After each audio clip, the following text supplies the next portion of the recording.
10강, 11강 두 강을 공부하도록 하겠습니다. 배우고 확신한 일에 거하라. 10번째 단락 거짓 교사들을 경계하라. 3장 1절부터 9절까지 한 절씩 교독하겠습니다.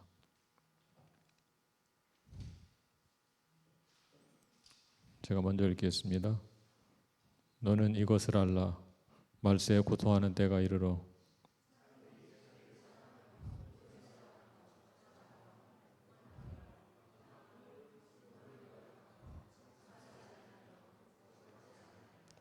무정하며 원통함을 풀지 아니하며 모함하며 절제하지 못하며 사나우며 선한 것을 좋아하지 아니하며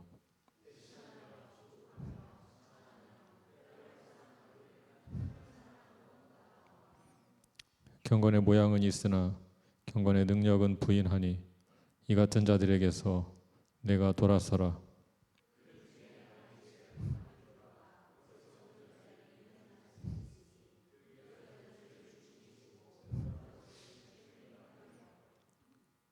항상 배우나 끝내 진리의 지식에 이를 수 없느니라.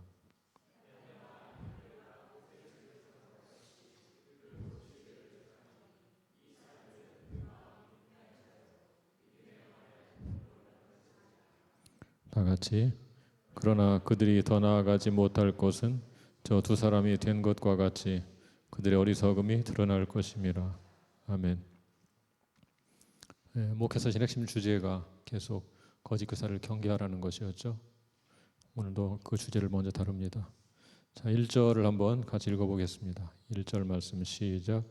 너는 이것을 알라. 말세에 고통하는 때가 이르러. 자, 말세에 고통하는 때가 이른다. 그랬는데 말세가 언제일까요? 지금 말세인가요? 세상 말세야 뭐 이런 말 하잖아요. 성경적인 관점에 따르면 그리스도의 초림부터 재림 사이가 말세입니다. 그럼 지금 말세 맞죠? 예, 지금 말세입니다. 우리는 우리 시대 관점으로 보기 때문에 이런 시대적 구분에 공감하지 못할 수도 있습니다. 그러나 예수님의 초림 이전에도 성경의 역사가 수천 년이 이른다는 사실을 생각하면 초림부터 말세가 시작된다는 개념을 어느 정도 이해할 수 있을 것입니다. 우리는 그런 면에서 지금 말세를 살고 있는 것입니다. 자, 말세 어떻다 하겠습니까? 고통하는 때가 이른다. 여기서 고통하는 때 이런 표현은 유대교의 묵시문학적 표현입니다. 묵시문학이란 종말에 대한 하나님의 계시를 각종 상징과 은유로 표현한 문학 양식을 가리킵니다. 구약의 다니엘과 신약의 요한계시록 등이 묵시문학 양식으로 기록된 대표적인 책이라고 할 수 있습니다. 다니엘 12장 1절 한번 같이 읽어보겠습니다. 다니엘 12장 1절.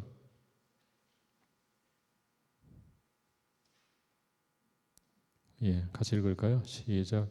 그때 내 민족을 호위하는 큰 군주 미가엘이 일어날 것이요 또 환란이 있으리니 이는 개국 이래로 그때까지 없던 환란일 것이며 그때 내 백성 중 책에 기록된 모든 자가 구원을 받을 것이라. 이 말씀에서는 말세에 뭐가 있다 하겠어요? 환란이 있다 그랬죠. 다니엘과 요한계시록 같은 묵시문학에서는 한결같이 말세에는 환란의 때가 있을 것이다 그렇게 예언하고 있습니다. 바울은 그런 묵시문학의 예언을 따라서 말세에는 고통하는 때가 이를 것이다 그렇게 말씀하고 있는 것입니다. 바울은 이런 묵시문학의 관점, 종말론적 관점으로 거짓 교사의 문제를 풀어내기 시작합니다. 자, 말세에는 고통하는 때가 이릅니다. 또한 거짓 교사가 등장해서 사람들을 미혹할 것입니다. 지금 디모데는 그런 거짓 교사들을 목격하고 있습니다. 그러므로 디모데는 그들의 존재 자체가 종말론적인 현상이라는 사실을 상기해야 된다는 것입니다. 2절부터 4절은 말세에 일어나는 부정적인 행동의 목록들을 담고 있습니다. 그 중에는 로마서, 누가복음, 사도행전 등에 언급된 것들도 있고 신약성경 이곳에만 처음 기록된 것도 있습니다. 이 목록은 당시 이교 사회에 널리 퍼져 있던 그런 목록들을 반영하고 있는 것입니다. 그 중에서 거짓 교사에 해당되는 것들을 바울이 주로 기록한 것으로 보입니다. 자, 2절을 같이 읽어보겠습니다. 2절 말씀 시작. 사람들이 자기를 사랑하며 돈을 사랑하며 자랑하며 교만하며 비방하며 부모를 거역하며 감사하지 아니하며 거룩하지 아니하며. 하나씩 살펴보죠. 사람들이 자기를 사랑한다 그랬어요. 이것은 방향이 잘못된 사랑입니다. 방향이 잘못된 사랑. 우리의 사랑이 향할 곳이 어디예요? 사랑이 향할 방향이 어디예요? 첫째는 하나님이고 둘째는 이웃이겠죠. 하나님과 이웃이죠. 그런데 어디를 향하고 있어요 지금? 자기를 향하고 있어요. 어떤 면에서 자기를 사랑하는 것이 다른 모든 문제점들을 유발하고 있다. 그렇게 말할 수도 있겠죠. 두 번째는 뭡니까? 돈을 사랑하며, 돈을 사랑하는 것은 자기를 사랑하는 것과 한 쌍을 이루고 있는 것이죠. 자기를 사랑하는 것과 돈을 사랑하는 것이 거짓 교사의 본질적인 문제다. 그렇게 말할 수 있습니다. 자, 그 다음에는 자랑하며 교만하며, 이것 한 쌍을 이루는 것이죠. 말로 교만한 것이 자랑이고요. 생각으로 교만한 것이 교만입니다. 말로 교만한 것이 자랑이라면 생각으로 교만한 것이 교만입니다. 이것도 거짓 교사의 특징이라고 할 수 있겠죠. 디모데전서 6장 4절 같이 읽어볼까요? 6장 4절 시작. 그는 교만하여 아무것도 알지 못하고 변론과 언쟁을 좋아하는 자니 이로써 투기와 분쟁과 비방과 악한 생각이 나며. 자, 이 사람이 교만하다고 그랬어요. 왜 교만하다고 했어요? 알지 못하면서 나서기를 좋아하고 아는 척을 잘하기 때문에 교만한 것이죠. 그러니까 투기와 분쟁을 일으킨다 그랬죠.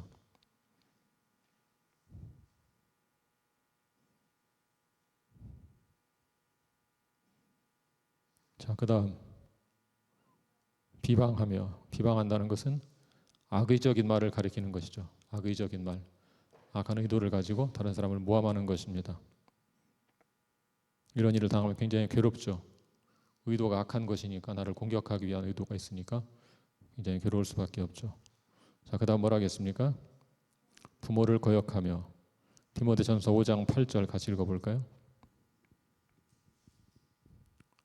5장 8절 시작.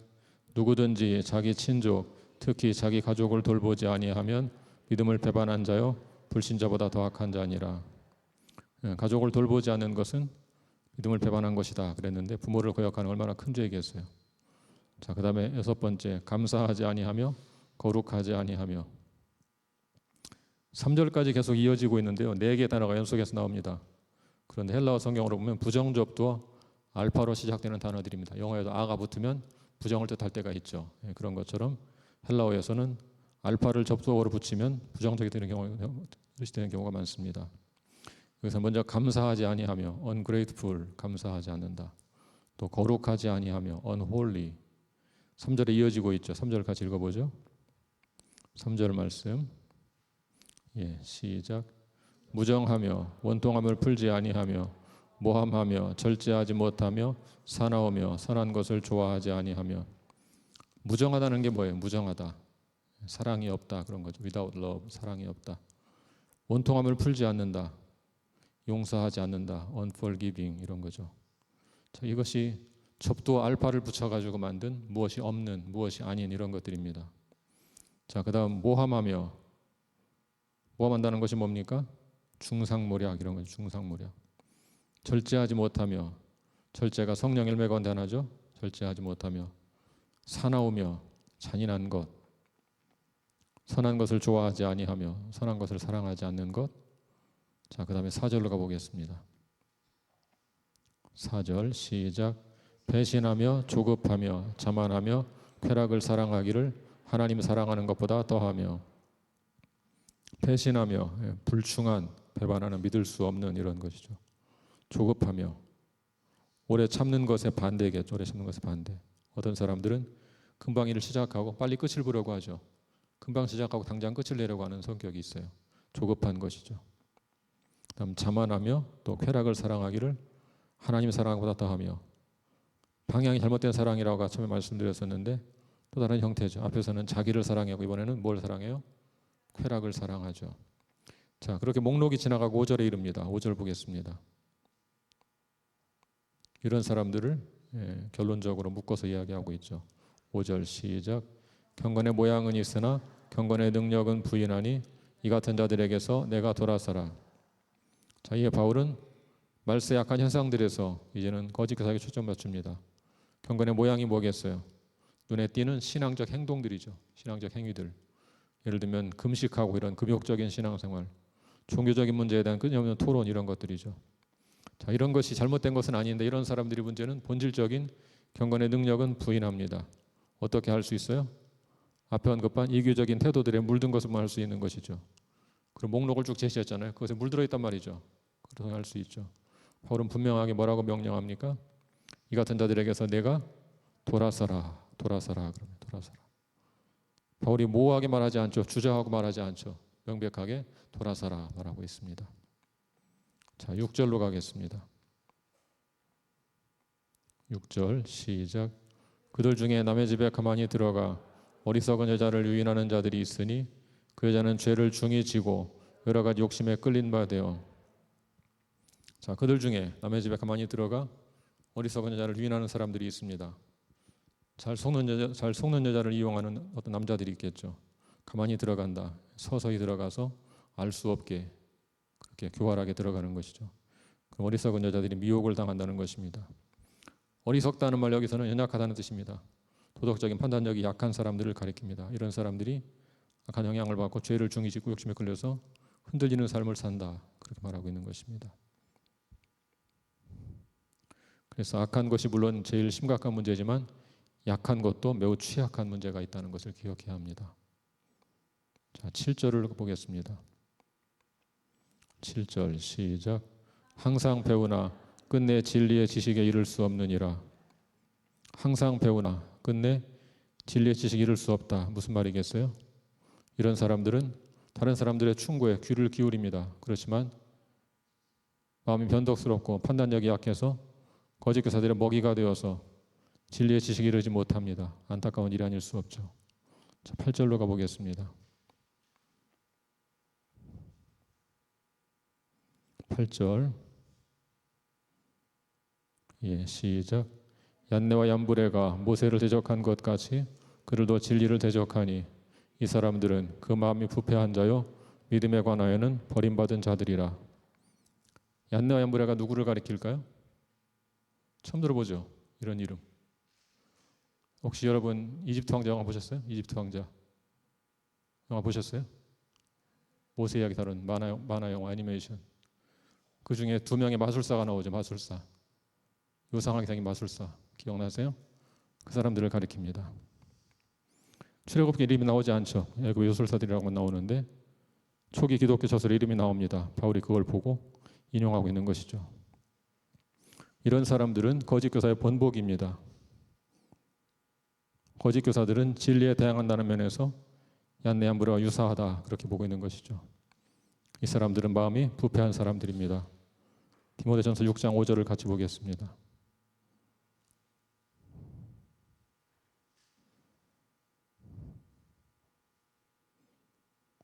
6장 5절 같이 읽을까요? 시작.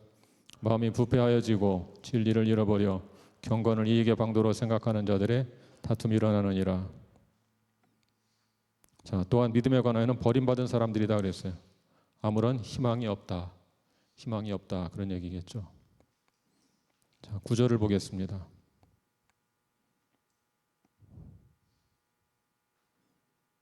9절 말씀 시작. 그러나 그들이 더 나아가지 못할 것은 저 두 사람이 된 것과 같이 그들의 어리석음이 드러날 것임이라. 자, 그들이 더 나아가지 못한다. 무슨 뜻일까요? 언뜻 볼 때 성공한 사람처럼 보이지만 그들의 거짓 교사의 성공은 눈속임에 불과하다는 것입니다. 눈속임. 눈속임은 그걸 거짓된 것이고 드러나게 마련이죠. 저 두 사람이 누구를 가리키겠어요? 얀네 얀브레를 가리키겠죠. 거짓 교사의 어리석음은 곧 드러날 것이다. 그들의 본질, 정체가 곧 탄로나고 말 것이다.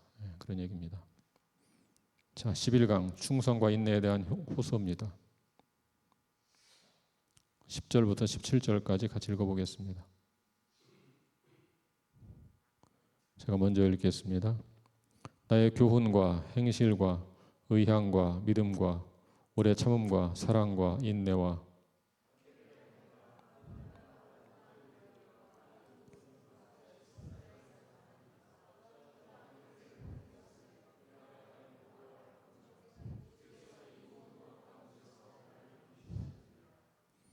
무릇 그리스도 예수 안에서 경건하게 살고자 하는 자는 박해를 받으리라.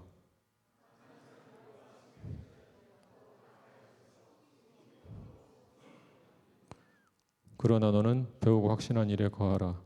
너는 내가 누구에게서 배운 것을 알며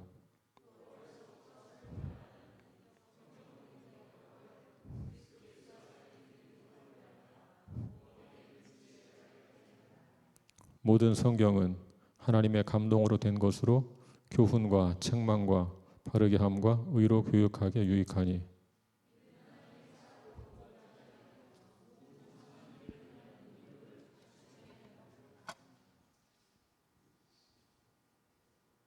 자, 이 단락에서는 두 차례나 그러나 너는으로 시작하는 문장이 나옵니다. 10절에 한 번, 14절에 한 번, 그러나 너는 그렇게 시작합니다.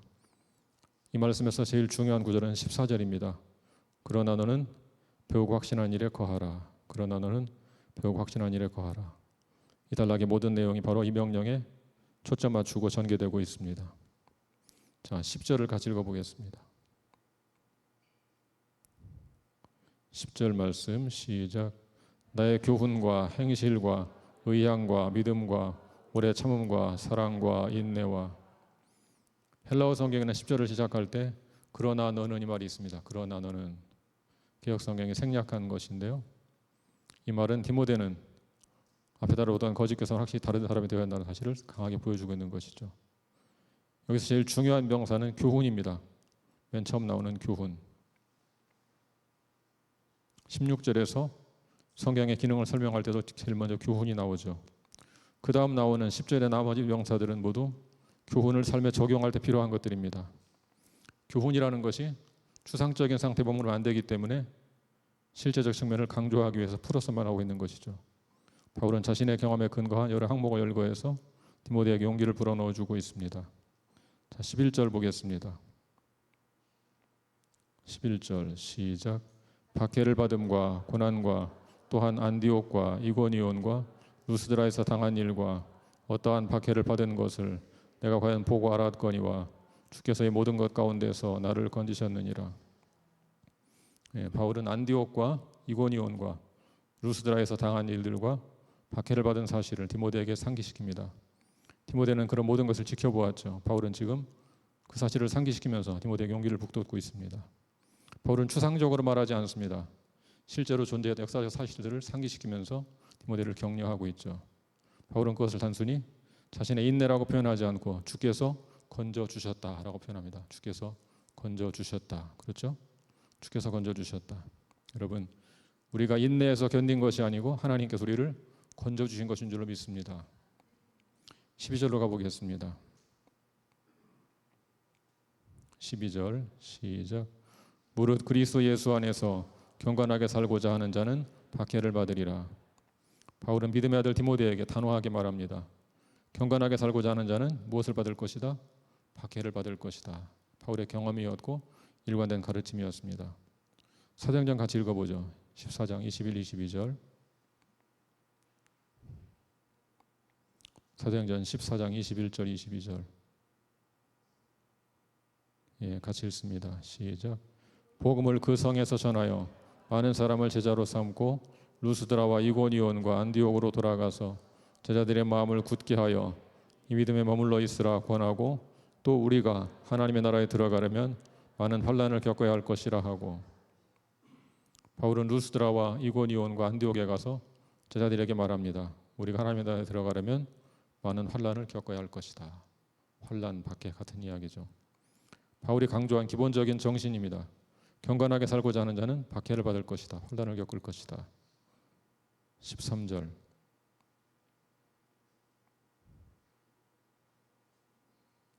13절 시작.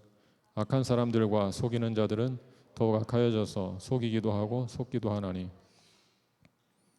악한 사람들과 속이는 사람들은 악해져서 속이기도 하고 속기도 합니다. 속이는 자는 누구를 가리킬까요? 앞에 나온 마술사들을 가리키겠죠. 마술사들, 얀네와 얀브레 같은 사람들. 이 사람들은 경건하게 살고자 하는 자와 대조가 되고 있는 것이죠. 악한 자와 속이는 자는 더욱 악하여집니다. 여러분, 악한 것도 관성이 있습니다. 관성. 그래서 계속 나쁜 방향으로 계속 가게 되는 것이죠. 재미있는 것은 그들이 속이기도 하지만 또 뭣도 해요? 속기도 해요. 남을 속이는 자가 자신도 속임을 당하고 있는 것이죠. 14절. 14절. 시작. 그러나 너는 배우고 확신한 일에 거하라. 너는 내가 누구에게서 배운 것을 알며. 바울은 디모데에게 배우고 확신한 일에 거하라고 권면합니다. 이 권면이 이달락의 핵심 메시지라고 볼 수 있습니다. 당시 거짓 교사들은 계속 새로운 것을 추구했습니다. 그러다가 이단적 사상에 빠지고 말았습니다. 그러므로 디모데가 알리는 새로운 것을 추구하는 것이 아닙니다. 이미 배운 것들을 굳게 붙고 믿고 확신 있게 붙잡는 것입니다. 여기서 거하라는 말이죠. 거하라. 확신한 일에 거하라. 이것은 배우고 확신한 일을 실천하고 살라 그 말입니다. 실천하고 살라. 그게 거하는 것입니다. 디모데가 할 일은 이미 배운 진리를 확신 있게 붙잡고 그대로 실천하는 것입니다. 자, 그렇게 말씀하는 이유가 있죠. 첫째로 바울은 디모데가 가르침 받았다는 것을 알고 있습니다. 디모데가 누구에게 배웠을까요? 우선 바울에게 배웠죠. 또 넓게 본다면 어머니와 외할머니에게서 말씀을 배웠죠. 자, 그런 사실을 알기 때문에 그것을 실천하라고 권면하고 있는 것입니다. 15절 보겠습니다. 15절 시작. 또 어려서부터 성경을 알았나니 성경은 능히 너로 하여금 그리스도 예수 안에 있는 믿음으로 말미암아 구원에 이르는 지혜가 있게 하느니라. 두 번째, 어려서부터 성경을 알았기 때문이죠. 어렸을 때 엄마에게 성경을 잘 배운 사람이죠. 바울은 이 성경의 역할을 설명합니다. 성경은 그리스도 예수 안에 있는 믿음으로 말미암아 구원에 이르는 지혜가 있게 합니다. 성경의 목적이 무엇입니까? 우리를 구원에 이르게 하는 것이다 하는 것입니다. 믿음으로 구원에 이른다는 말은 성경의 능력을 잘 보여주고 있는 것이죠. 바울의 전형적인 표현이기도 합니다. 여기 성경은 뭘 가리킬까요? 1차적으로 구약 성경을 가리킵니다. 히브리어 구약 성경을 가리키는 것입니다. 그렇지만 구약만을 한정하기는 무리가 있죠.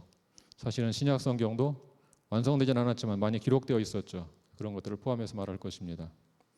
자, 16절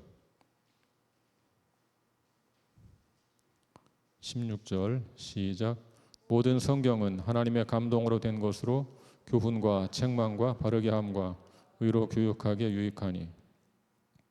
바울은 성경의 신적인 기원을 설명합니다. 성경은 무엇으로 된 것이라겠습니까? 하나님의 감동으로 된 것이다. 창세기 최초 하나님께서 사람에게 숨을 불어넣어서 생명이 되게 하셨다 그랬죠. 숨을 후 불어넣어서 생명이 되게 하셨어요. 이번에는 하나님의 말씀에다가 하나님의 감동을 불어넣었어요. 그래서 살아있는 말씀이 되게 했다. 그런 얘기죠.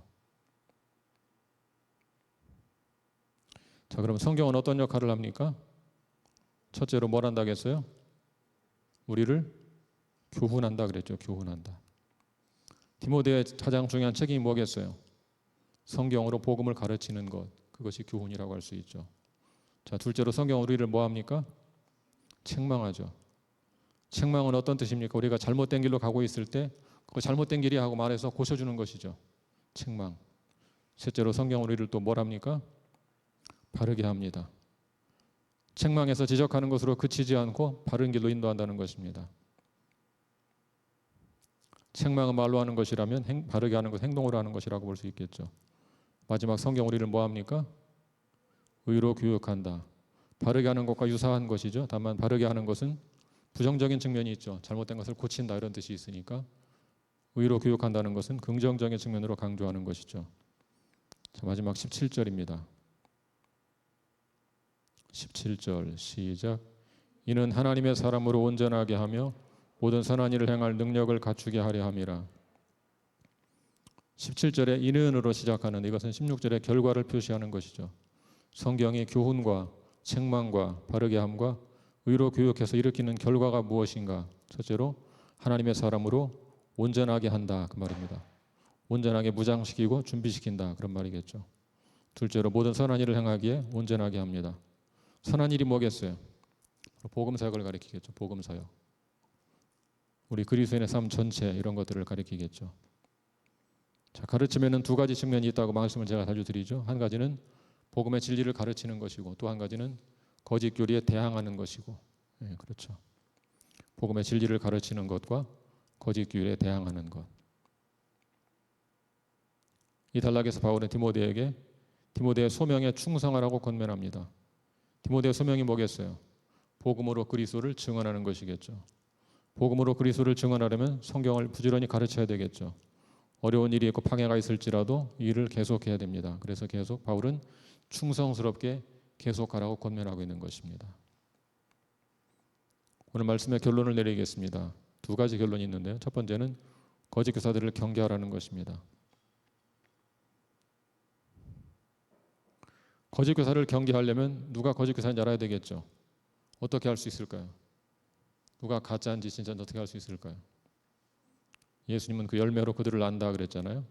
삶으로 알 수 있다. 2절, 3절, 4절 이런 사람들 모습이 기록되어 있죠. 다시 한번 읽어볼까요? 2, 3, 4절. 2절, 3절, 4절. 예, 같이 읽습니다. 시작. 사람들이 자기를 사랑하며 돈을 사랑하며 자랑하며 교만하며 비방하며 부모를 거역하며 감사하지 아니하며 거룩하지 아니하며 무정하며 원통함을 풀지 아니하며 모함하며 절제하지 못하며 사나우며 선한 것을 좋아하지 아니하며 배신하며 조급하며 자만하며 쾌락을 사랑하기를 하나님 사랑하는 것보다 더하며. 하나만 있으면 가짜다 이런 뜻은 아니에요. 하나만 있으면 가짜다 이 중에서 그런 뜻일까요? 조금만 있어도 가짜다, 조금만 절제하지 못하면 가짜다 이렇게 말할 수는 없겠죠. 근데 거짓 교사 이런 모습이 전반적으로 나타난다. 전반적으로 총체적으로 드러난다는 거예요. 여러분 이단 교주들 한번 생각해 보세요. 이런 모습이 전반적으로 드러나고 있죠. 전체적으로 드러나고 있죠. 이단 교주가 아니지만 이런 사람들이 또 있죠. 헌금으로 비자금만으로 횡령하는 사람들, 여신도를 성추행하는 사람들, 폭력배를 동원해서 반대파에게 폭력을 행사하는 사람들, 이런 사람들이 있죠. 여러분 이런 사람들은 교단이 문제가 아닙니다. 이단인가 아닌가가 문제가 아니고 일단 그런 사람들은 거짓 교사라는 것입니다. 그런 거짓 교사를 분별해야 된다는 것이에요. 분별. 굉장히 중요한 문제죠. 분별하는 것이. 속을 수 있으니까 우리에게 분별력이 필요한 것입니다. 도덕적으로 심각한 문제가 있다면 거짓 교사라는 것입니다. 그걸 배척해야 됩니다. 약한 것과는 다른 문제입니다. 여러분 약한 것과 악한 것을 구분할 줄 아셔야 됩니다. 이건 악한 것이기 때문에 그렇습니다. 자, 두 번째 메시지, 두 번째 결론. 배우고 확신한 일에 거하라. 당시 거짓 교사들은 새로운 것을 가르치려고 애를 썼습니다. 어리석은 사람들은 새로운 것, 신기한 것에 빠져서 거짓 교사를 추종했습니다. 이단들은 새로운 해석을 자주 제시하고 이상한 해석을 새롭게 내놓죠. 사람들이 그런 외로되고 빠져들기 시작합니다. 우리가 할 일은 그런 것이 아니라는 거예요. 우리가 할 일은 뭡니까? 이미 배우고 확신한 일에 거하는 것, 실천하는 것, 그것을 말하는 것이죠. 우리 많은 말씀을 배웠잖아요. 용서받은 탕자의 심정으로 살자 배웠잖아요. 은혜에 대해서 배웠죠. 내가 나 된 것 하나님의 은혜다. 은혜의 통로로 살아가자. 하나님을 사랑하고 이웃을 사랑하며 살자. 항상 기뻐하고 쉬지 말고 기도하고 범사에 감사하자. 다 배웠잖아요. 그렇게 배운 것들을 실천하고 살라 그 말입니다. 그것을 굳게 붙잡고 실천하고 살라. 사랑하는 여러분, 이미 배운 진리를 확신 있게 붙잡고 실천하며 살아가시기를 축복합니다. 그렇게 성숙한 사람이 되어서 거짓 교사의 미혹에 속지 않고 선한 일을 행하며 살아가시기를 우리 주님의 이름으로 간절히 축복합니다. 우리 같이 기도하겠습니다.